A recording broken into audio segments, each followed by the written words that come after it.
What does natural gas think? You have to remember that those companies are constituencies too, that I can tell you they will walk into an office and they know exactly what they have done for sustainability, for efficiency, for reducing their environmental footprint. Those companies know it's an issue, and I promise you they have briefed your congressman on how well they are doing in trying to be good citizens. So you have to respect that, and calling them evil or other epithets about an industry that perhaps, say you walk into Blake Farenthold's office, he has some of the major employers in his district are natural gas companies. So you have to respect those companies and the people who work there as constituencies as well, and perhaps think of ways that proper carbon policy can help them. For example, one of the most effective messages, and maybe Alex and Katrina can illuminate if they agree with me or not, is we've got the Clean Power Plan. If we're going to do something about carbon pollution, a market-based mechanism, a carbon price, is cheaper than the regulation and the compliance costs for regulation. So that's better for the planet, and it's better for industry too. Thank you.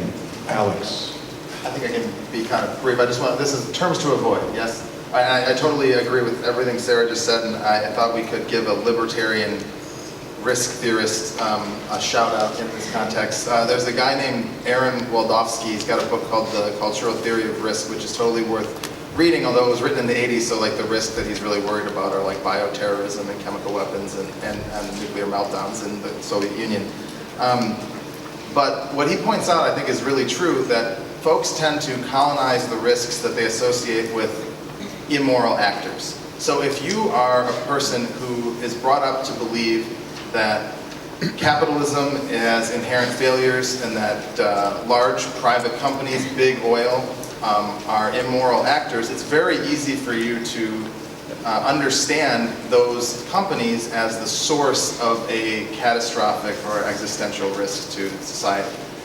However, if you are brought up to believe that capitalism is good, that big oil is a driver of innovation, that corporations are people,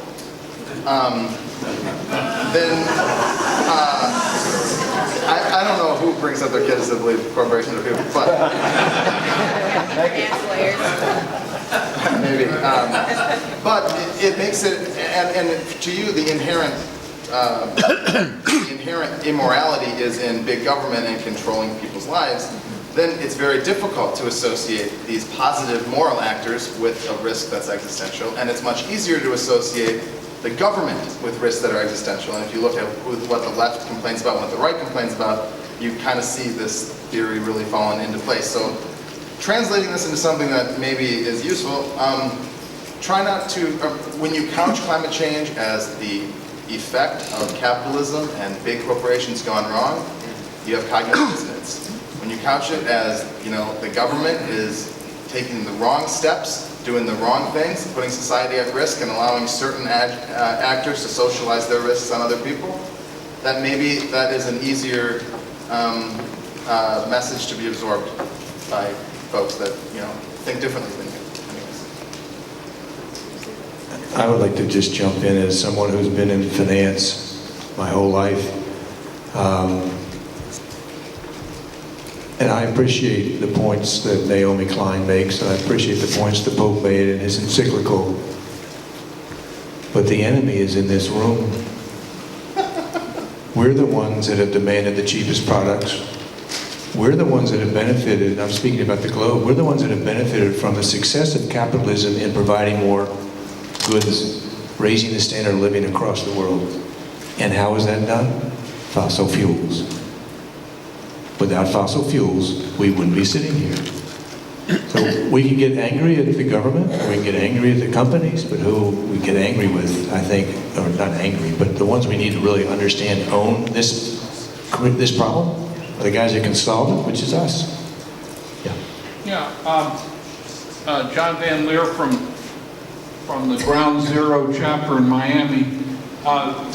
It turns out that people often associate what they call fossil fuel as being equal to energy. Well, they actually are two different things. And the conversion to energy only happens when you burn them. Now, how do you talk to conservatives about conserving the fossil carbon so that it can be available to future generations for petrochemicals and many of the products which you ascribe to improved standard of living? And why in the world burning all of that would be noble, even putting aside the issues with climate change and sea level rise and all of that. It's a very clever marketing thing if you're trying to burn it all to make them equal. But it seems like there ought to be some way to communicate to conservative communities that we shouldn't be burning these precious resources.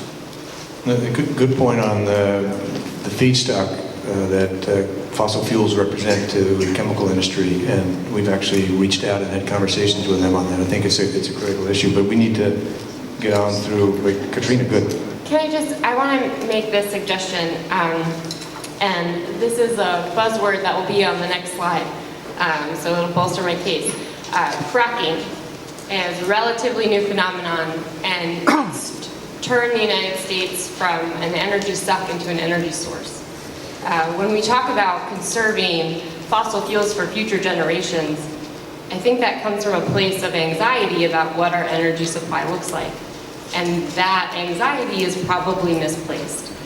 Innovation will provide solutions to energy that are alternatives to fossil fuels, but it's also going to provide more fossil fuels.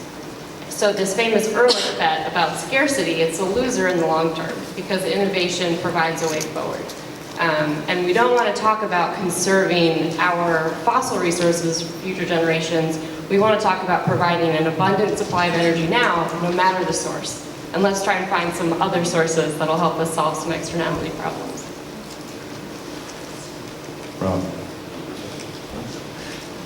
Thanks, Katrina. I think that really covers it, the point well. So topics to avoid. It should speak for itself. Particularly the second one.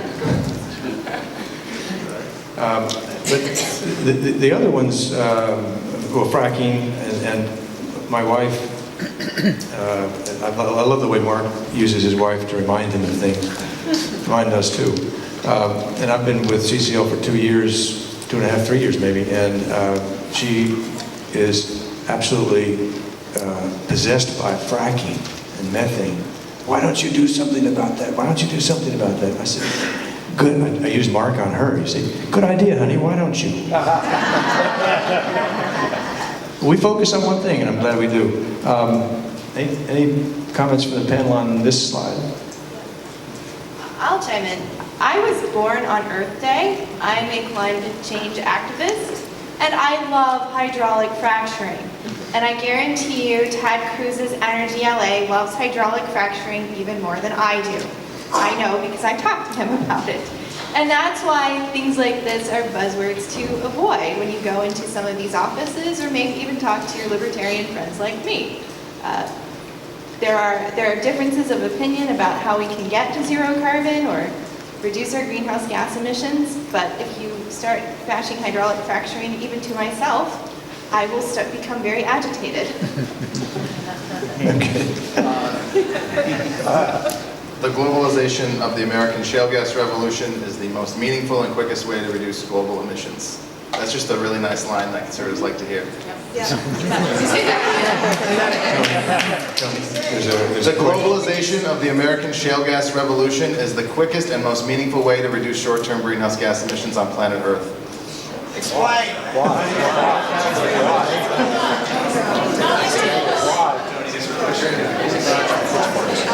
Let him answer the why question. I think She's the why. that why question is it's really important, and I think it's one that's pretty difficult to appreciate.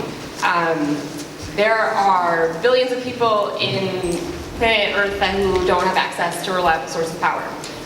They want access to a reliable source of power. You know what is everywhere? Dirty coal. You can find it anywhere. Dig a hole in the ground and you're going to find something to burn. You know what's better than dirty coal? American natural gas. We're the best at pulling it out of the ground. It's cleaner than coal is. And if we want to provide power to people who don't have it, let's start there. Let's not allow I guess, the ambition in solving long-term climate change to enable policies that keep people in the dark. But if we want to bring light to those people, do it with natural gas. Thank you. There's a question in the back there. I see a lot of questions, Grant, and I'm sure some of these questions are about how fracking is actually not good for the climate. Keep your hand up if that's one of your questions about. Okay. So that, I think it's a perfectly defensible position, and I'm not whatever scientist studies how much methane is kind of leaking out of the wells, and I've seen the studies that say 1% to 10% and that the EPA is wrong and all this stuff. But let's just consider it this way, not a question of greenhouse gas accounting. Think of it as, how hard is it for a conservative, an elected conservative, to go from, it's a hoax, I'm not a scientist, it's probably real, we should probably do something about it, to it's real, we should do something about it definitely, to here's my proposed solution. Okay, that's a long turnaround that takes a little time. Okay, we've gotten most of the people over the I'm not a scientist camp, and now a bunch of folks are moving over to it's real, I'm not sure if we should do it camp. It is a lot easier to ask some of these folks in office to start taking credit for what they're already good at. And if you had conservatives that were out there saying, that are already talking about fracking for its jobs benefits, already talking about LNG exports for the economic benefits, and allowing them to incorporate climate change into their